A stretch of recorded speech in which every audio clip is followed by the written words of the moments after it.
장, 무너진 평온, 우리 얘기 좀 해요. 토요일 오후 3시 15분. 강남구 압구정동 아파트 거실의 커튼 사이로 빛이 갈색 줄무늬를 그렸다. 한성우는 소파에 누워 경제뉴스 채널을 보고 있었다. 화면에서는 대통령 기자회견이 흘러나왔지만 그의 귀에는 들어오지 않았다. 오후 한두 시간은 늘 이런 시기였다.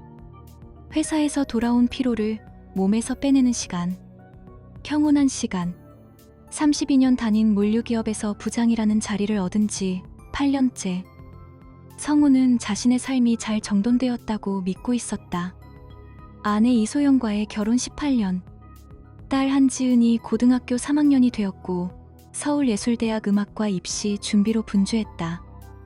아내는 백화점 화장품 부매장에서 일했고 금요일마다 친구들과 필라테스를 다녔다. 딸은 선생님 말씀을 잘 듣는 착한 아이였다. 직원 가족 현황표에도 원만한 가정이라고 적혀 있었다.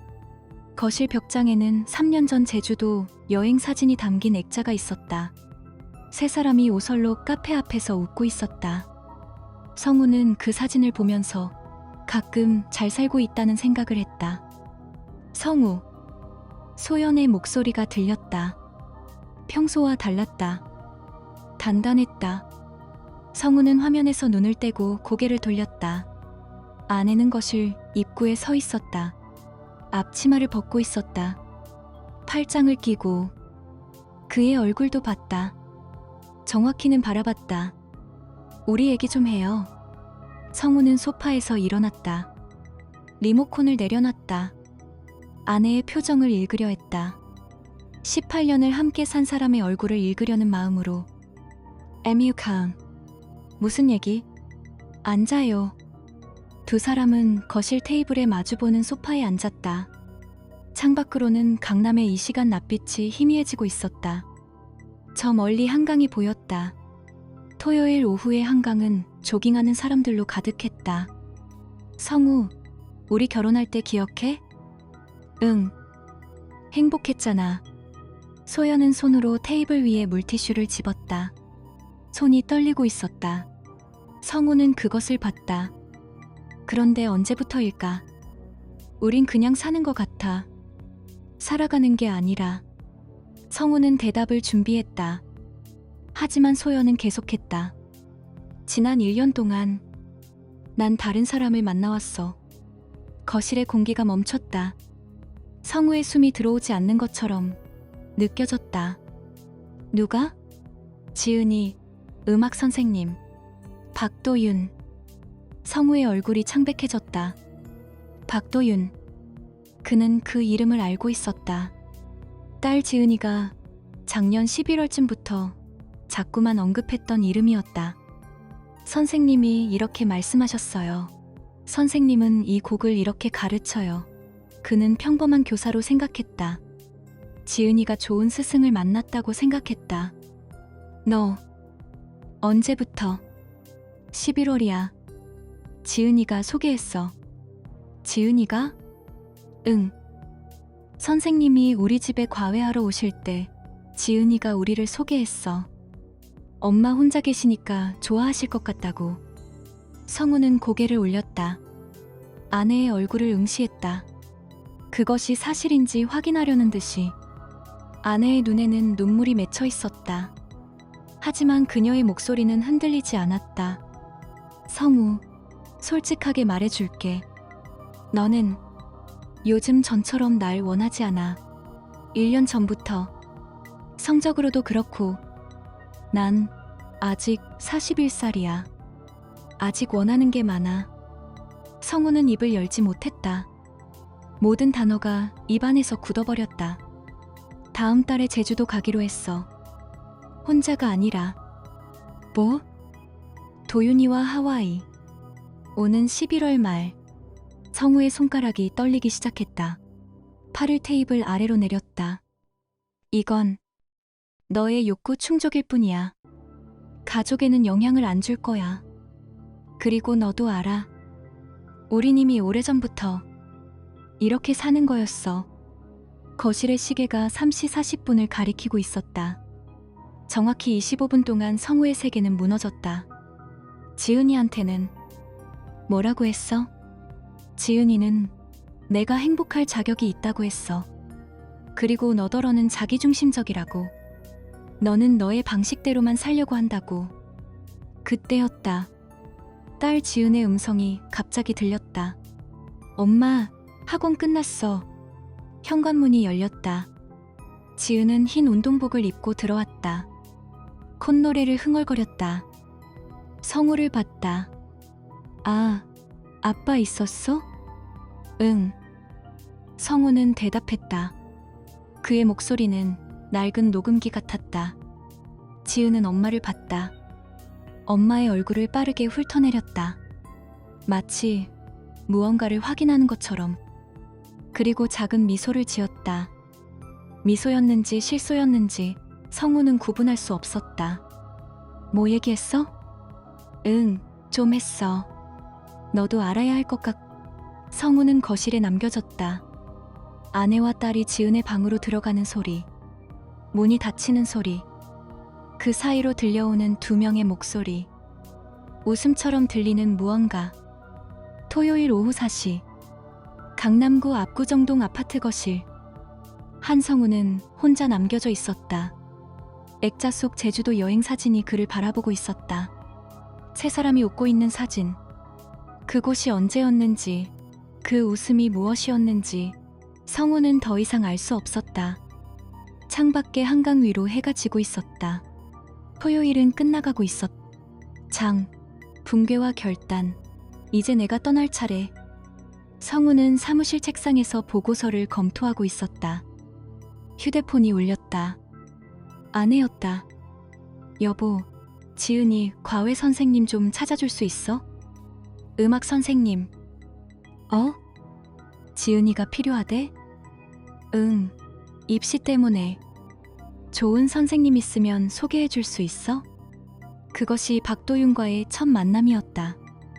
성우는 회사 동료 이사의 아들을 통해 서울예술대 출신, 음악 이론의 강한 선생님을 찾아주었다. 그가 박도윤이었다. 성우는 그 이름과 얼굴을 카톡 프로필로만 봤다. 젊어 보이는 남자, 웃는 표정. 성우는 침실에 누워 있었다. 아내는 거실에서 전화를 받고 있었다. 목소리는 낮았지만 들렸다. 네, 지금 얘기했어요. 네, 알았어요. 다음 주에 만나자고 했어요. 성우는 천장을 바라봤다. 천장이 섰고 무늬가 떨렸다. 아니, 떨리는 것처럼 보였다. 다음 날 일요일, 성우는 회사 자료를 들고 사무실로 나갔다. 일요일에 회사를 간다는 것은 거짓이었다. 그는 강남역 지하철역 2번 출구 앞에서 3시간을 기다렸다. 핸드폰으로 찾은 박도윤의 페이스북과 인스타그램을 들었다. 얼굴을 다시 봤다. 확인했다. 이 남자다. 이 남자가.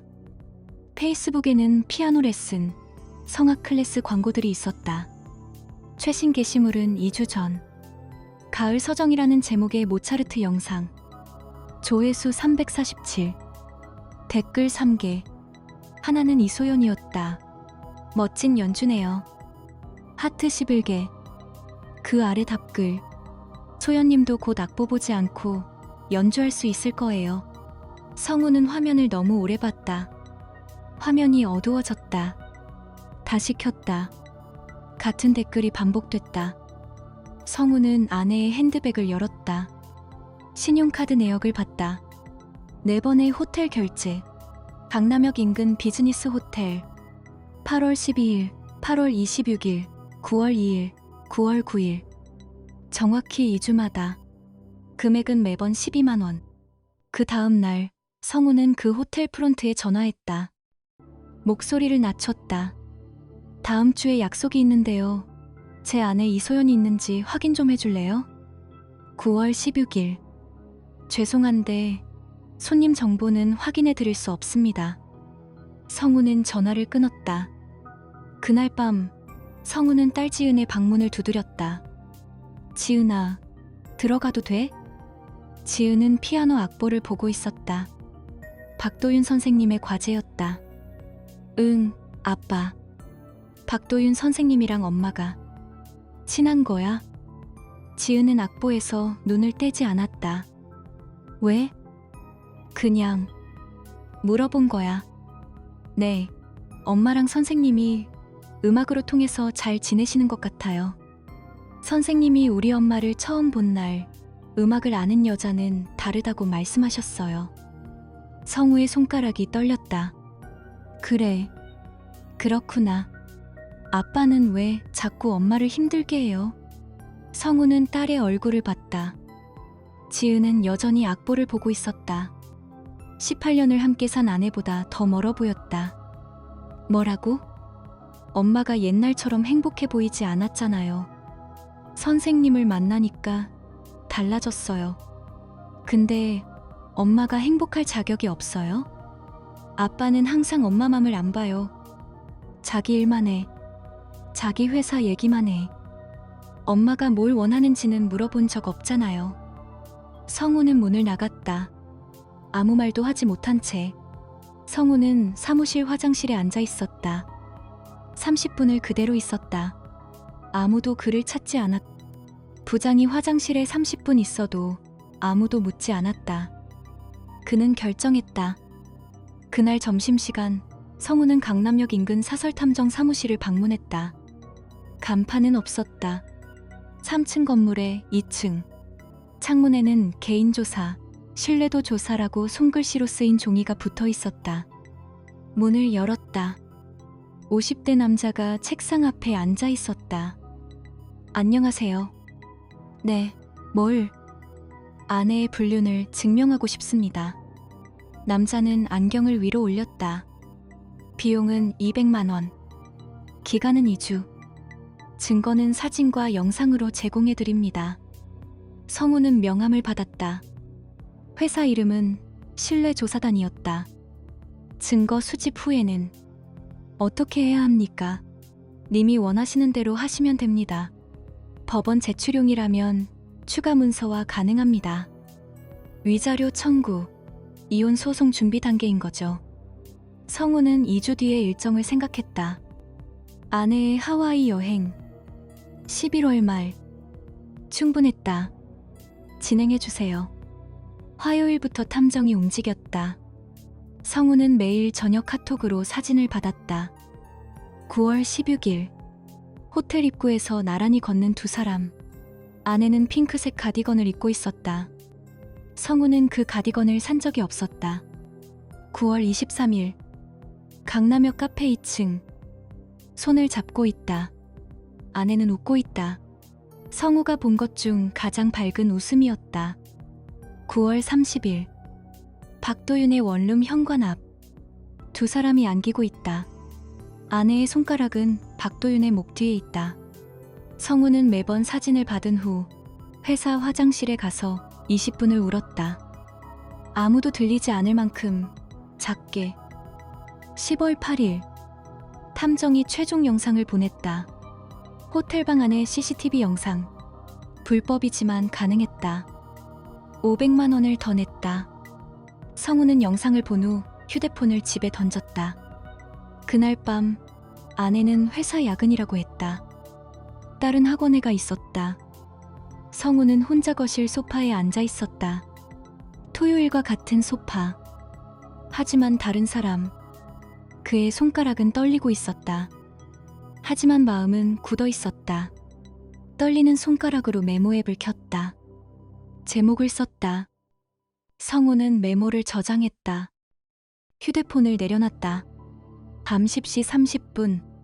강남 아파트의 거실은 조용했다. 창밖으로는 한강이 흐르고 있었다. 같은 한강인데 일주일 전과 다르게 보였다. 성우는 일어나서 액자를 벗겨냈다. 제주도 여행 사진. 세 사람이 웃고 있는 사진. 그는 그것을 뒤집었다. 액자 뒷면이 보였다. 검은색 골판지. 그리고 다시 돌렸다. 웃고 있는 세 사람의 얼굴. 성우의 눈썹에 포스트잇을 붙였다. 거짓. 이라고 손글씨로. 결의는 이미 명확했다. 더 이상 남은 것은 실행만이었다. 장. 무너지는 이들, 모든 것이 잘못되기 시작했다. 강남 법원 근처 건물 8층. 법무법인 실내 현판이 붙어 있었다. 성우는 A4 파일 한 장을 들고 문을 열었다. 사진과 영상 스틸컷, 증거 목록, 신용카드 명세서. 변호사 김준호 52는 안경을 벗고 자료를 읽었다. 이 정도면 충분합니다. 그의 목소리는 담담했다. 위자료는? 아내의 월 소득이 얼마입니까? 210만 원입니다. 파트타임이라. 남편께서는 부장으로 월 550만 원. 보너스 포함하면 연 8천만 원 정도. 변호사는 계산기를 두드렸다. 불륜 기간이 정확히 11개월. 정신적 고통, 혼인관계 파탄의 주요 원인. 통상 2천만 원에서 5천만 원 사이입니다. 이 경우라면 4천만 원을 청구해도 무방합니다. 성우는 숨을 쉬었다. 숨을 쉰다는 행위 자체가 고통이 아닌 듯했다. 상간남에 대한 손해배상은? 이건 별개의 소송입니다. 상간남의 경제 상황에 따라 달라지는데요. 직업이 음악 선생님입니다. 개인 레슨 아마 월 300만 원대. 그렇다면 2천만 원 청구가 현실적입니다. 합쳐서 6천만 원 선. 성우의 손가락이 떨렸다. 하지만 표정은 변하지 않았다. 소송은 얼마나 걸립니까? 1심 기준 6개월에서 1년. 상황에 따라. 성우는 자리에서 일어났다. 진행해 주세요. 최대한 빨리. 변호사는 고개를 끄덕였다. 한 가지 더. 이혼 과정에서 상대방이 협력하지 않을 수도 있습니다. 그럴 경우 조정 과정이 길어질 수 있고요. 준비하세요. 성우는 이미 준비되어 있었다. 성우는 팀장 이준혁을 불렀다. 이준혁은 성우의 아래 직급이었고 8년을 함께 일했다. 준혁이 앉아. 이준혁은 자리에 앉았다. 성우는 휴대폰 화면을 보였다. 아내와 박도윤의 사진. 호텔 입구에서의 그 사진. 이 사람 알아? 이준혁의 얼굴이 창백해졌다. 이게 뭐? 나 알고 있어. 다 알고 있어. 이건 너한테 알려주는 거고 내일부터 팀에 얘기할 거야. 그냥 이혼하는 거다. 알았지? 부장님, 이건 말 꺼내지 마. 그냥 들어. 성우는 이준혁을 바라봤다. 이준혁은 시선을 돌렸다. 너는 이 회사에서 일을 잘한다. 그래서 말하는 거다. 만약에 이 상황이 좀 이상하게 흘러가면 내가 조용히 넘어가지 않는다는 걸 알아라. 너는 바깥에서 누가 뭐라 하더라도 한 부장이 가정 문제로 어려움을 겪고 있다고만 말해. 알았어? 이준혁은 고개를 끄덕였다. 나가. 이준혁이 나간 후 성우는 부장실에 불을 껐다. 그리고 회장에게 자리를 옮길 것을 요청했다. 해외지사 부산지점. 6개월. 회장은 묻지 않았다. 부장이 가정 문제를 겪고 있다는 것을 이미 알고 있었다. 이준혁이 아무것도 말하지 않았지만 회장실의 비서 김 과장이 이미 보고했다. 성우와 아내 이소연은 처음으로 변호사를 대동한 채 마주했다. 3개월 반 동안 직접 대면한 것이 처음이었다. 아내의 얼굴은 부었다. 눈썹이 그려져 있었다. 손가락에는 반지가 없었다. 성우는 아내를 보지 않았다. 조정위원은 50대 여성이었다. 안경을 쓰고 있었다. 당사자 쌍방이 모였으니 조정을 시작하겠습니다. 먼저 남편 측 주장을 듣겠습니다. 성우의 변호사가 서류 뭉치를 펼쳤다. 의뢰인은 피의뢰인이 11개월간 지속적인 불륜관계를 유지한 사실을 입증하는 증거를 제출합니다. 사진들이 테이블 위에 놓였다. 아내는 눈을 감았다. 여기 호텔 이용 기록, 신용카드 명세서, 그리고 당사자들의 친밀한 신체 접촉이 담긴 사진 및 영상이 있습니다. CCTV 기록도 있습니다. 피의뢰인은 피청구인과의 혼인관계를 무시하고 공개적으로 불륜관계를 유지했으며 이는 혼인 파탄의 주요 원인입니다. 조정위원은 사진을 내려다봤다. 별다른 표정이 없었다. 하지만 그녀의 손가락이 멈췄다. 위자료 청구액은 4천만 원입니다. 침묵. 아내의 변호사가 입을 열었다. 피청구인의 입장은 이렇습니다. 혼인 관계가 이미 파탄된 상태였고 증거가 있으십니까? 없습니다만 심리적 학대와 증거를 제시해 주시기 바랍니다. 변호사는 입을 다물었다. 조정위원은 아내를 봤다. 당사자께서 직접 말씀하시겠습니까? 아내는 고개를 들었다. 눈이 빨개져 있었다. 제가 잘못했습니다. 하지만 남편도 네. 하지만 지금 이 자리는 당신의 불륜행위를 인정하는 자리입니다. 맞습니까? 네. 인정합니다. 조정위원은 성우를 봤다. 성우는 여전히 앞을 보고 있었다. 남편 측에서는 추가로 상간남에 대한 손해배상 청구 소송을 예정하고 있는 것으로 알고 있습니다. 맞습니까? 성우의 변호사가 대답했다. 맞습니다. 2천만 원 청구 예정입니다. 아내의 얼굴이 더 창백해졌다. 그렇다면 조정은 어렵겠습니다. 본안 소송으로 진행하시겠습니까? 성우의 변호사가 성우를 봤다. 성우는 고개를 끄덕였다. 진행합니다. 조정위원은 날짜를 기록했다. 다음 공판은 12월 3일입니다. 성우는 가사 도우미를 통해 집 청소와 요리를 맡겼다. 딸 지은은 여전히 집에 있었다. 학교는 다녔지만 엄마와의 대화는 줄었다. 엄마가 변호사와의 상담을 위해 자주 나갔기 때문이었다. 이날 오후 박도윤의 변호사로부터 통보가 왔다. 손해배상 청구 소송에 응한다는 내용. 그는 모든 혐의를 부인한다고 했다. 성우의 변호사는 웃었다. 저들은 지는 싸움인데도 싸우려고 합니다. 증거가 있는데요. 성우는 휴대폰을 내려놨다. 박도윤은 음악학원 문을 열려고 할 때 법원의 소장을 받았다. 손해배상 청구 소송 소장 2천만 원. 증거 목록 사진 30장, 영상 10개. 그의 손이 떨렸다. 소장 뒷면에는 성우의 서명이 있었다. 그의 이름도 아내의 이름도 명확했다. 박도윤은 학원을 닫았다. 같은 시간 아내 이소연은 친구 윤희에게 전화했다. 윤희야, 내가 좀 이상한데 도윤이가 망했어. 소장을 받았대. 2천만 원. 내 남편이. 뭐? 이소연, 너 이혼 진행 중이야? 응. 4천만 원 청구되었어. 난 지금 뭐 해야 해? 너 변호사 있어? 응, 있는데. 변호사가 말하는 건 남편 쪽이 너무 철저하다는 거야. 증거도 많고 전략도. 나랑 도윤이를 따로 고소했어. 둘 다 개별 소송. 이소연, 합의를 제안해봐. 통화는 끝났다. 아내가 거실에 들어왔다. 성우는 소파에 앉아 있었다.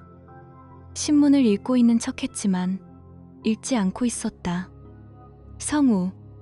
성우는 고개를 들었다. 우리 합의할 수 없을까? 성우는 신문을 내려놨다.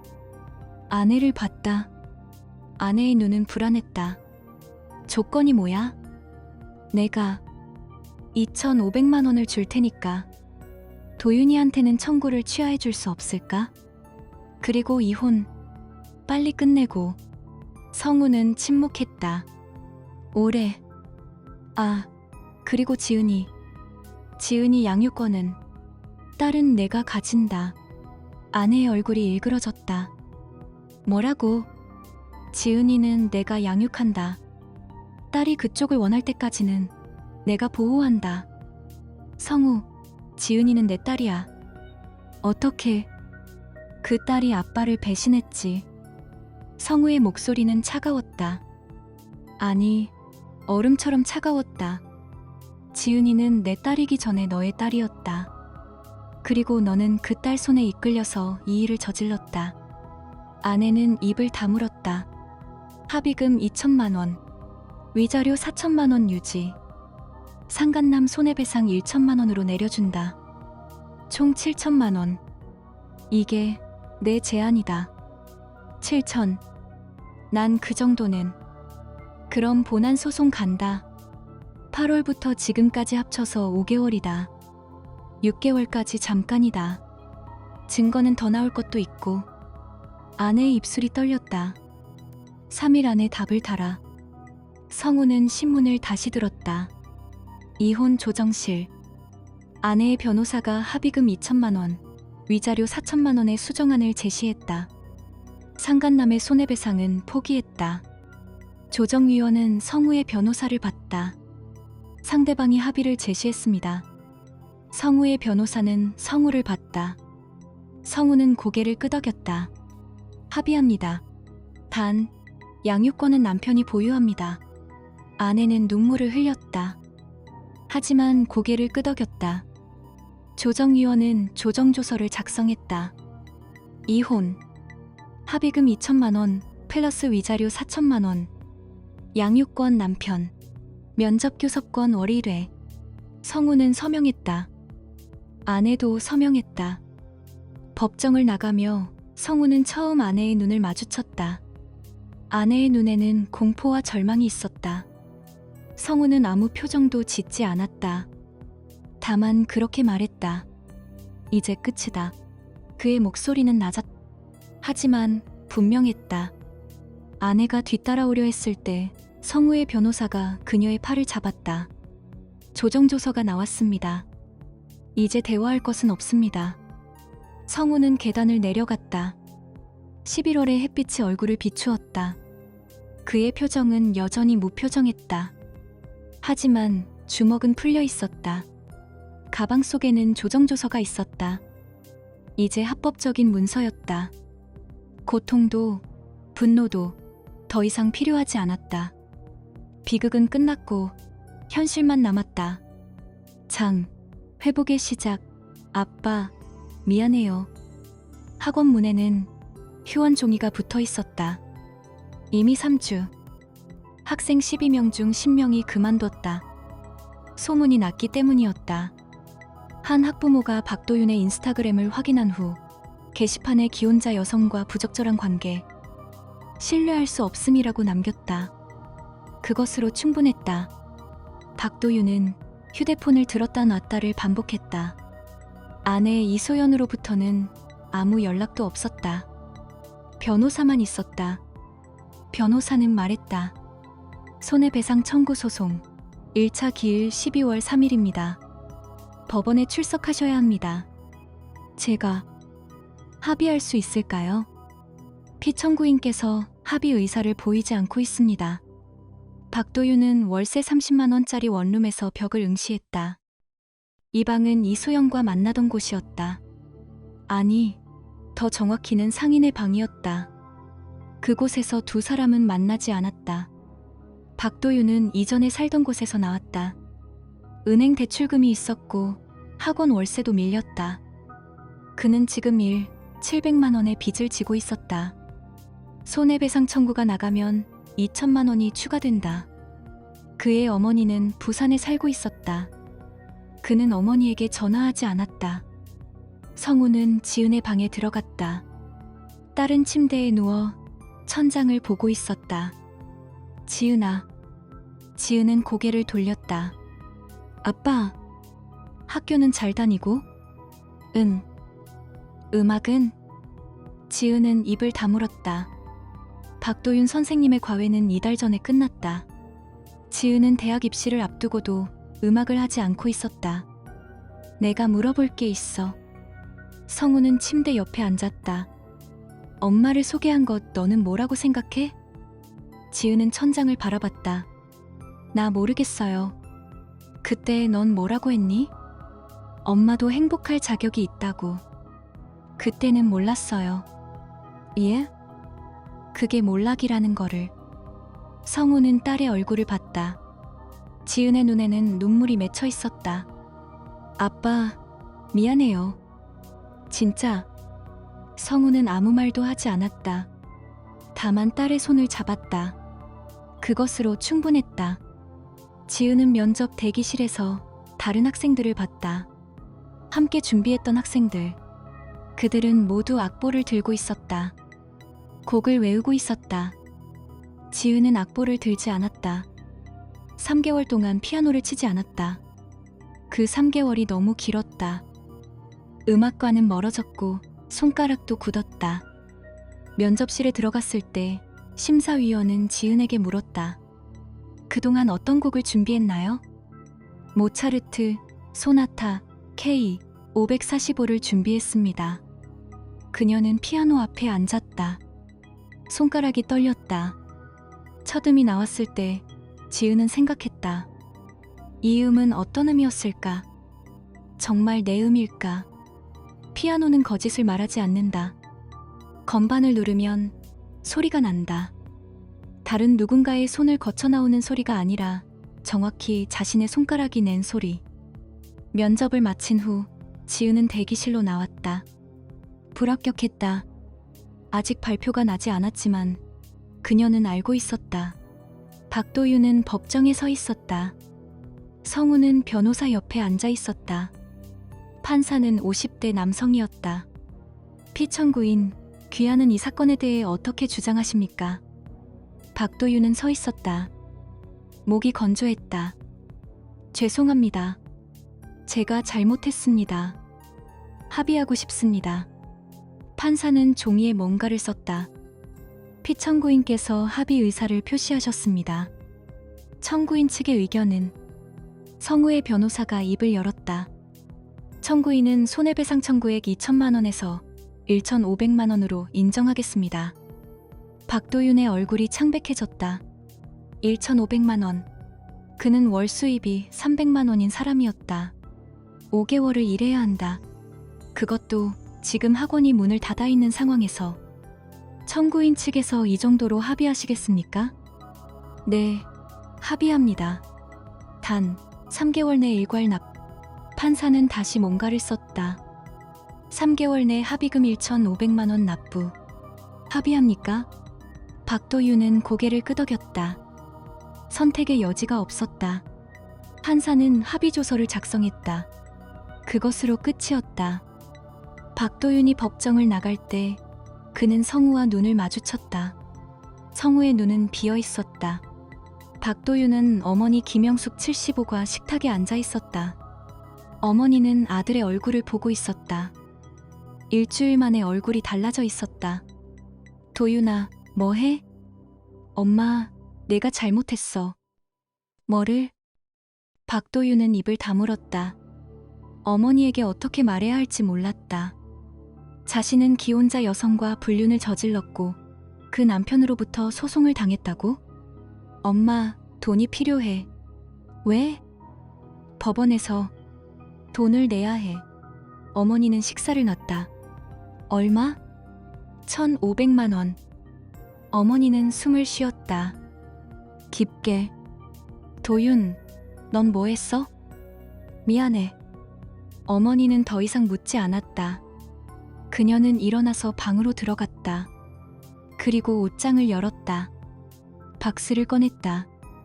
박스 안에는 통장이 있었다. 여기 1,000만 원. 남은 500만 원은 네가 벌어. 그리고 다시는 이 집에 오지 마. 알겠어? 박도윤은 어머니를 봤다. 어머니의 등이 굽어 있었다. 엄마, 나가. 박도윤은 부산을 떠났다. 서울로. 다시 그 30만 원짜리 원룸으로. 성우는 월급을 받았다. 부산지사로 발령받은 이후 처음 받는 월급이었다. 558만 원. 계산을 했다. 아내로부터 받은 합의금 2천만 원에서 변호사 비용 500만 원을 뺀 1,500만 원이 남았다. 그는 통장을 확인했다. 1,500만 원이 들어와 있었다. 그 돈으로 딸의 재수 학원비를 냈다. 6개월 300만 원. 그리고 나머지는 저축했다. 지은은 재수를 결심했다. 서울예술대가 아니라 일반 대학 음악과로 진학하기로. 또는 음악과를 포기할 수도 있다고 했다. 성우는 딸에게 말했다. 너는 아무것도 포기할 필요 없. 너는 피해자가 아니니까. 아빠, 그럼 뭐가 되어야 해요? 그냥 너 자신이 되어. 누군가를 따라가지 말고. 성우는 카페에서 단행본 소설을 읽고 있었다.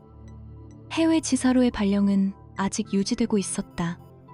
부산에서 주말마다 서울로 올라왔다. 전화가 울렸다. 이전 아내 이소연이었. 성우, 딱 월. 지은이 만날 수 있을까? 월 1회, 정해진 날에만. 그게 아니라 좀 더 자주. 사과하고 싶어. 성우는 침묵했다. 지은이가 원하면 괜찮아. 지은이 결정이야. 성우는 전화를 끊었다. 창밖으로 1월의 강남거리가 보였다. 사람들이 다녔다. 누군가는 행복했고 누군가는 불행했다. 아무도 다른 사람의 삶을 알지 못했다. 성우는 책을 다시 펼쳤다. 그 페이지에는 이런 문장이 있었다. 복수는 악순환을 만든다. 그러나 정의는 순환을 끝낸다. 성우는 그 문장을 읽고 멈췄다. 긴 시간이 흘렀다. 그리고 생각했다. 나는 정의를 했을까? 아니면 복수를 했을까? 지은이 거실에 들어왔다. 학원에서 돌아온 것이었다. 악보를 들고 있었다. 아빠, 봐봐. 이 곡 좀 어렵더라. 성우는 악보를 받아봤다. 모차르트 소나타. 지은이 입시에서 쳤던 곡이었다. 다시 할 거야? 응. 근데 이번엔 다르게 할 거야. 내 손으로. 성우는 미소 지었다. 표정의 변화가 아니라 내적인 무언가가 움직였다. 그것을 미소라고 불렀다. 지은은 피아노 앞에 앉았다. 손가락이 건반을 만졌다. 첫음이 나왔다. 음이 거실에 퍼졌다. 성우는 소파에 앉아 딸의 연주를 들었다. 정확하지 않은 음도 있었고 템포도 흔들렸다. 하지만 그것은 지은의 음이었다. 4개월 전 성우는 복수를 시작했다. 그것을 정의라고 불렀다. 하지만 지금 지은의 불완전한 음악을 듣고 있으면서 성우는 생각했다. 어쩌면 정의란 상대를 무너뜨리는 것이 아니라 자신의 삶을 다시 세우는 것인지도 모른다. 음악이 계속되었다. 저녁 6시 강남의 아파트에 울려 퍼지는 불완전한 모차르트. 그것이 성우가 찾던 평온이었을지도 모른다. 이전에 허위된 평온이 아니라 깨진 것들 위에 세워진 다시는 돌아올 수 없는 평온. 다시 쓰는 삶, 다시 사랑을 배우다. 한성우는 책상에 앉아 있었다. 부산지사 부장으로 3개월을 넘겼다. 이직 제안들이 들어왔다. 더 큰 회사, 더 높은 직책. 그는 모두 거절했다. 이 회사는 그의 인생의 32년이었다. 그중 일부는 거짓이었지만 모두가 거짓은 아니었다. 그는 여전히 부산에 남았다. 오후 2시 그의 핸드폰에 메시지가 들어왔다. 지은이었다. 아빠, 오늘 입시 추천 장학금 장학생으로 선발됐어.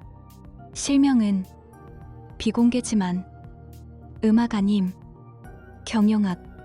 성우는 메시지를 읽고 웃음이 나왔다. 표정이 아니라 진정한 웃음. 웃음이 멈춘 후 그는 회신했다. 축하한다. 자랑스럽다. 지은이 타이핑하는 것을 본다면 그녀는 한 5초 동안 고민하다가 이렇게 보냈을 것이다. 엄마 보고 싶어. 아빠, 괜찮아? 성우는 30초 동안 답장을 생각했다. 그리고 보냈다. 엄마를 만나도 된다. 달마다 한 번. 네가 원하면. 이소연과 지은은 강남 교보문고 앞 카페에서 만났다. 3개월 만이었다. 딸은 어머니를 봤다. 어머니의 머리가 회색이 많이 섞여 있었다. 지은아. 이소연은 딸을 안고 싶었지만 껴안지 않았다. 딸이 먼저 손을 잡을 때까지 기다렸다. 엄마. 지은은 어머니의 손을 잡았다. 그들은 자리에 앉았다. 잘 지냈니? 응. 엄마는? 이소연은 대답을 준비했다. 그녀는 다시 상담을 받고 있었다. 심리 상담. 주 2회. 변호사도 아직 있었다. 상인으로부터의 위자료 청구 소송 항소 때문이었다. 나은 날들도 있고 힘든 날들도 있어. 아빠랑은 잘 지내? 응. 아빠 덕분에 잘 지내고 있어. 너한테도. 지은은 어머니의 얼굴을 봤다. 3개월 전과 달라 보였다. 부어있던 얼굴이 자리 잡아 있었다. 눈도 더 이상 공포가 아니라 다른 감정으로 채워져 있었다. 그것이 무엇인지 지은은 알았다. 책임감. 엄마, 미안해. 뭐가? 내가 너무 엄마 편을 들었어. 아무 생각 없이. 이소연은 딸의 손을 더 세게 잡았다. 지은, 넌 아무 잘못 없어. 다 내가 잘못했어. 너는 그냥 엄마를 믿었을 뿐이야. 근데 내가 아빠를 외로웠을 수도 있잖아. 이소연은 눈물을 흘렸다. 하지만 웃고 있었다. 그래. 너 아빠 외로웠겠지. 나도 그 생각을 매일 해. 매일 밤. 성우는 기차를 내렸다. 매주 금요일 저녁 기차다. 토요일 하루를 서울에서 지낸다. 그 하루는 지은과 함께다. 아파트에 들어갔을 때 지은은 거실에서 피아노를 치고 있었다. 쇼팽의 야상곡. 아직 불완전했다. 하지만 나아졌다. 아빠 왔어? 응. 지은은 피아노 앞에서 일어났다. 밥 먹자. 내가 만들었어. 너? 응. 아빠를 위해. 성우는 아무 말도 하지 않았다. 딸을 안았다. 그것으로 충분했다. 박도윤은 여전히 30만 원짜리 원룸에 있었다. 하지만 이제는 학원을 다시 열었다. 학생은 3명. 이전의 12명에서 감소한 수였다. 하지만 0이 아니었다. 그는 매달 월급의 절반을 한성우의 합의금 상환에 써야 했다. 그래야 법적 문제가 없었다. 남은 돈으로 월세와 생활비를 충당했다. 여유는 없었다. 어머니는 여전히 연락이 없었다. 박도윤은 부산에 가려고 했지만 어머니가 오지 말라고 말한 후로는 가지 않았다. 그 대신 그는 매달 15만 원을 어머니 통장에 보냈다. 보통 이체. 메시지는 없었다. 한 달 후 어머니로부터 처음 카톡이 왔다. 그만 보내. 네가 힘들잖아. 박도윤은 회신했다. 엄마, 나는 이 정도는 할 수 있어. 어머니의 답장은 하루 뒤에 들어왔다. 알겠다. 그 두 글자가 박도윤에게는 세상을 다시 받은 것처럼 느껴졌다. 이소연의 항소 사건. 그녀는 상인 박도윤의 항소에 대응하고 있었다. 항소심 판사는 1심과 다른 판사였다. 원래의 판결을 유지할 가능성도 있었다. 하지만 이소연은 이 재판에서 자신을 변호하기로 결정했다. 변호사를 해고했다. 재판장님, 저는 항소에 응하지 않겠습니다. 법정은 조용해졌다. 피항소인께서 항소를 취하하신다는 의미입니까? 네, 그렇습니다. 원판결을 수용하겠습니다. 판사는 종이에 뭔가를 썼다. 항소를 취하합니다. 원판결이 확정됩니다. 그것으로 끝이었다. 1,500만 원의 합의금이 확정된 것이다. 이소연은 이미 800만 원을 냈다. 남은 것은 700만 원. 법정을 나가며 이소연은 생각했다. 더 이상 싸우지 않겠다. 더 이상 피하지도 않겠다. 그냥 책임을 질 것이다. 성우는 새 계약서를 받았다. 부산지사에서 2년 더 근무하기로 한 것이었다. 이번엔 그가 제안했다. 회사는 수락했다. 그는 아파트에 변한 것들을 봤다. 제주도 여행 사진 액자는 치워졌다. 대신 새로운 사진들이 붙어 있었다. 지은이 피아노 콘서트에서 연주하는 모습. 부산 바다의 일출. 아무도 함께 있지 않은 혼자인 사진들. 성우는 아무도 함께 있지 않은 사진들을 좋아했다. 그 사진들은 거짓이 아니었다. 성우와 이소연이 만났다. 처음으로 법원이 아닌 다른 곳에서. 이소연은 떨고 있었다. 뭐해? 너 뭐 하는 거야? 왜 나와 만나? 성우는 커피를 마셨다. 합의금 잔금 다 냈어? 응, 어제. 그럼 끝이다. 이소연은 대답을 하지 않았다. 난 너를 원망하지 않아.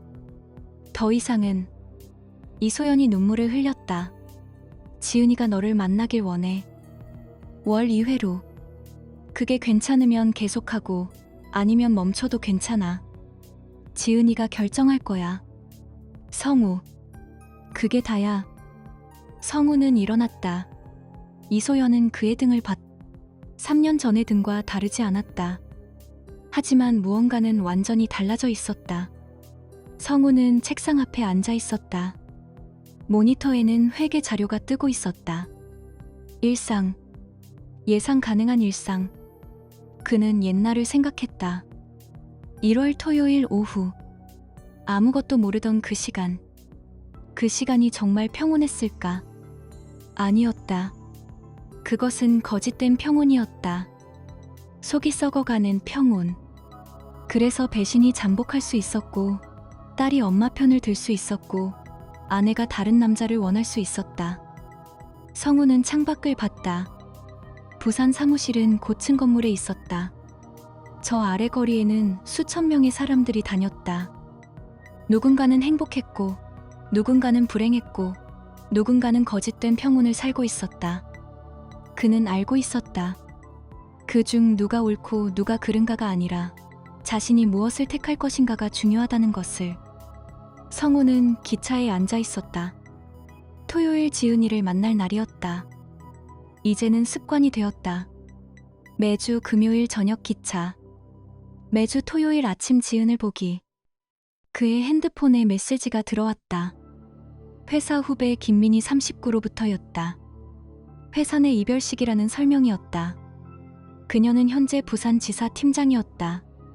선배님, 불편하실 것 같아서 처음엔 말 안 했는데 혹시 괜찮으신지 몰라서 같이 커피 한 잔 할 수 있을까요? 성우는 메시지를 읽었다. 30초, 1분, 2분, 그리고 답했다. 좋아. 매주 금요일 말고 다음 주는? 김민희의 답장은 즉시 들어왔다. 네. 다음 주 금요일 좋아요. 감사합니다. 성우는 핸드폰을 내려놨다. 그 메시지는 복잡하지 않았다. 단지 커피 한 잔의 제안일 뿐이었다. 하지만 성우는 알았다. 이것도 선택이라는 것을. 그리고 선택이란 항상 위험하다는 것을. 이번엔 더 조심스러울 것이다. 이번엔 더 정직할 것이다. 이번엔 더 침묵하지 않을 것이다. 기차는 계속 달렸다. 부산에서 서울로. 저녁 10시의 기차. 성우는 창밖의 까만 밤을 봤다. 그리고 생각했다. 성우는 지은과 함께 서울대 공학관 앞에 서 있었다. 딸은 이제 대학 1학년이었다. 음악학과가 아닌 경영학과. 음악은 여전히 해. 근데 이제는 다르게. 어떻게? 내거로. 성우는 미소 지었다. 그들은 캠퍼스를 걸었다. 젊은 학생들이 많았다. 아무도 성우를 알지 못했다. 아무도 성우의 배신, 성우의 복수, 성우의 상처를 알지 못했다. 그것이 좋았다. 아빠, 미안해. 정말로. 뭐가? 그때 엄마 편을 들었던 거. 성우는 딸의 머리를 쓸었다. 지은, 넌 모두 미안해할 필요 없어. 넌 딸이고 엄마를 믿었을 뿐이야. 그건 잘못이 아니야. 그냥 세상이 복잡했던 거야. 아빠도 미안한 거 있어? 성우는 대답을 생각했다. 오래. 있어. 나도 너와 엄마를 놓친 게 많아. 내가 더 봤어야 하고 더 들었어야 하고 더 말했어야 했어. 근데 아빠는 복수했잖아. 그래, 했지. 하지만 그게 다 되돌리지는 못했어. 너는 입시에 실패했고 엄마는 지금도 힘들어하고 박 선생님도 어렵고. 그럼 지금은 그냥 잘 살아가는 거. 더 이상 원망하지 않고 더 이상 복수하지 않고 그냥 다음을 살아가는 거야. 지은과 성우는 캠퍼스의 벤치에 앉았다. 9월의 햇빛이 따뜻했다. 아버지와 딸, 아무도 그들을 모르는 벤치에서. 성우는 생각했다. 이것이 평온인가? 아니다. 이것은 평온이 아니다. 이것은 책임이다. 책임을 지는 것. 자신의 행동의 무게를 안고 살아가는 것. 그것이 성우가 마침내 알게 된 것이었다. 복수는 끝났다. 배신도 끝났다. 이제 남은 것은 올바르게 살아가는 것뿐이었다. 지은이 아버지의 팔을 잡았다. 아빠, 사랑해. 성우는 딸을 안았다. 아무 말도 하지 않고 단지 안았다. 그것으로 충분했다.